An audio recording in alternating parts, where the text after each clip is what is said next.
Patuloy ang ating paghatid ng Ebanghelyo ni Jesucristo ayon kay San Juan. Kabanata 13, mga talata 1 hanggang 38.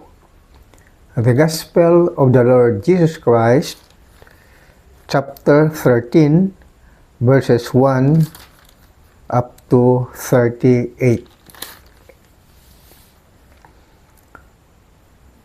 Bago nga magpista ng Paskwa, sa pagkaalam ni Jesus na dumating na ang kanyang oras ng paglipat niya mula sa sanglibutang ito hanggang sa Ama, sa pagkaibig sa mga kanya na nangasa sanglibutan, ay inibig niya sila hanggang katapusan.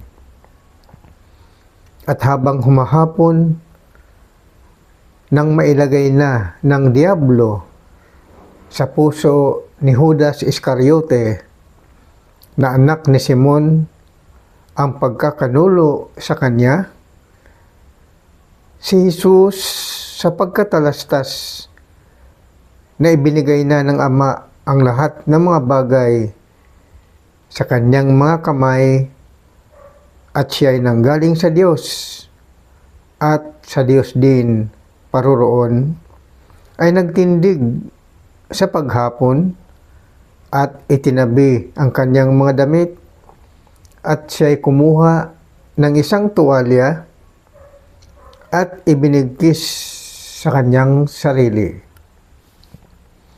Nang magkagayoy, nagsalin ng tubig sa kamaw at pinagsimulang hugasan ang mga paa ng mga alagad. At kinuskos ng tuwalya na sa kanya'y nakabigkis.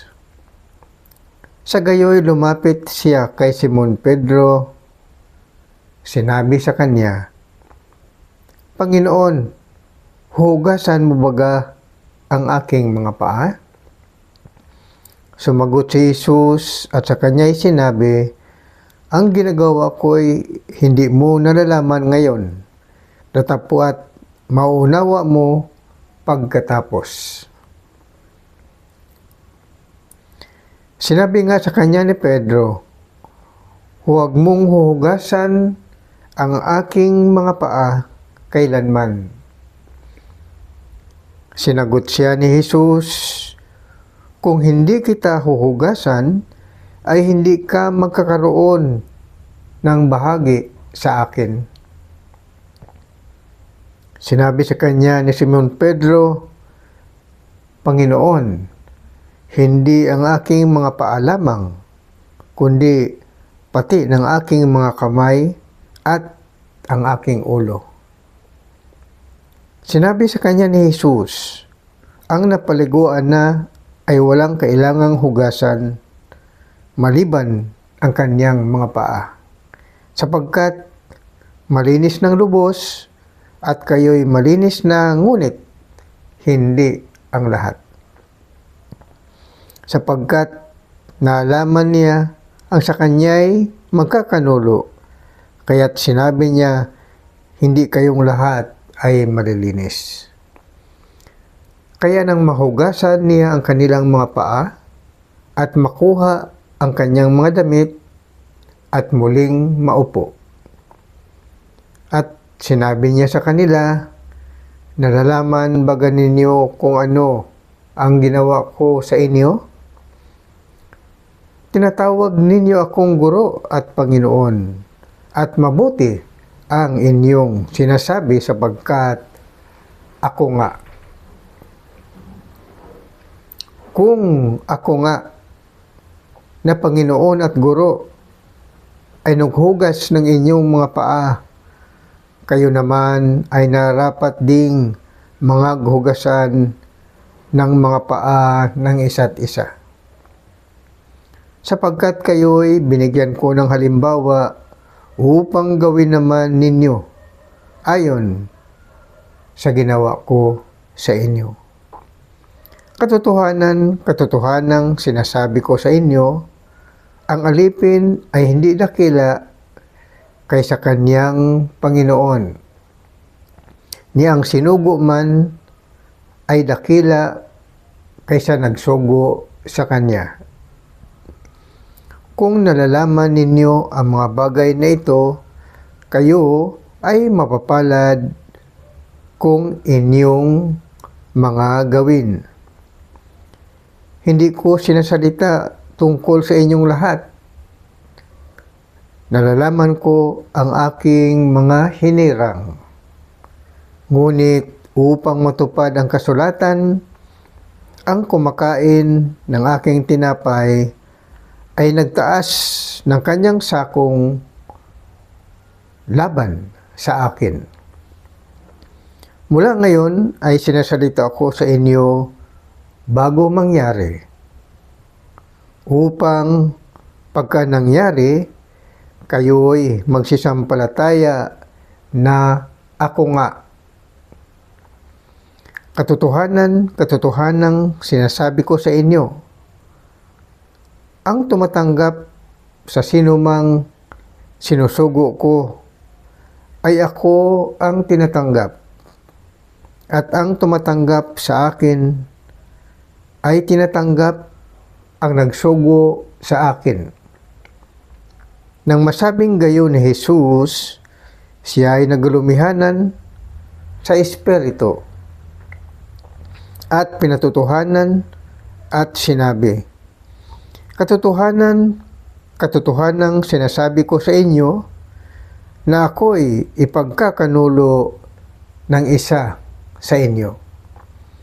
Ang mga alagad ay nangagtingin-tinginan na nangagaalinlangan kung kanino niya sinasalita.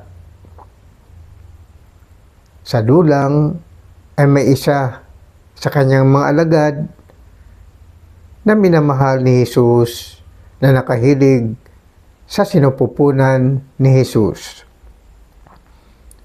Hinudyatan nga siya ni Simon Pedro at sinabi sa kanya, sabihin mo sa amin kung sino ang sinasalita niya. Ang nakahilig nga sa dibdib ni Jesus ay nagsabi sa kanya, Panginoon, sino yaon? Sumagot nga si Jesus, yaong aking ipagsawsaw at bigyan ng tinapay ay siya nga. Kaya't nang maisawsaw niya ang tinapay, ay kinuha niya at ibinigay niya kay Judas, na anak ni Simon Iscariote. At pagkatapos na maisubo, si Satanas nga ay pumasok sa kanya. Sinabi nga sa kanya ni Jesus, ang ginagawa mo ay gawin mong madali. Hindi nga natalastas ng sinumang nasa dulang kung sa anong kadahilanan sinalita niya ito. Sapagkat iniisip ng ilan na sapagkat si Judas ang may tanga ng supot, ay sinabi ni Jesus sa kanya, bumili ka ng mga bagay na ating kailangan sa pista, o magbigay siya ng anuman sa mga dukha. Nang kanyang matanggap ang subo, ay umalis agad, at nooy gabi na. Nang siya nga'y makalabas na, ay sinabi ni Jesus, ngayon ay niluluwalhati ang anak ng tao, at ang Diyos ay niluluwalhati sa Kanya. Maliliit na anak, sumasa inyo pa ako ng kaunting panahon. Ako'y inyong hahanapin, at gaya ng sinabi ko sa mga Hudiyo, Sa paroonan ko ay hindi kayo mga kaparoon, gayon ang sinabi ko sa inyo ngayon.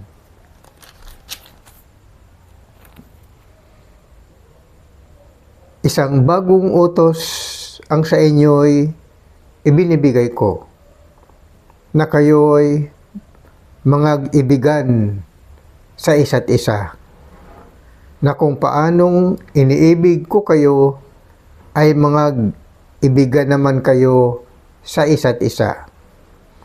Sa ganito'y mga kikilala ng lahat ng mga tao na kayo ay aking mga alagad. Kung kayo'y may pag-ibig sa isa't isa. Sinabi nga sa kanya ni Simon Pedro, Panginoon, saan ka paroroon? Sumagot si Jesus, sa paroroonan ko ay hindi ka makasusunod sa akin ngayon. Ngunit pagkatapos ay makasusunod ka. Sinabi sa kanya ni Pedro, Panginoon, bakit hindi ako makasusunod sa iyo ngayon? Ang aking buhay ay ibibigay ko dahil sa inyo. Sumagot si Jesus, ang buhay mo bagay iyong ibibigay dahil sa akin? Katotohanan sinasabi ko sa iyo, hindi titilaok ang manok hanggang ikaila mo ako ng makaitlog. Purihin ang pagkabasa ng Ebanghelyo ni Jesucristo ayon kay San Juan, Kabanata 13, mga talata 1 hanggang 38. The Gospel of the Lord Jesus Christ according to St. John chapter 13 verses 1 up to 38. Praise God. Hallelujah. Amen and amen.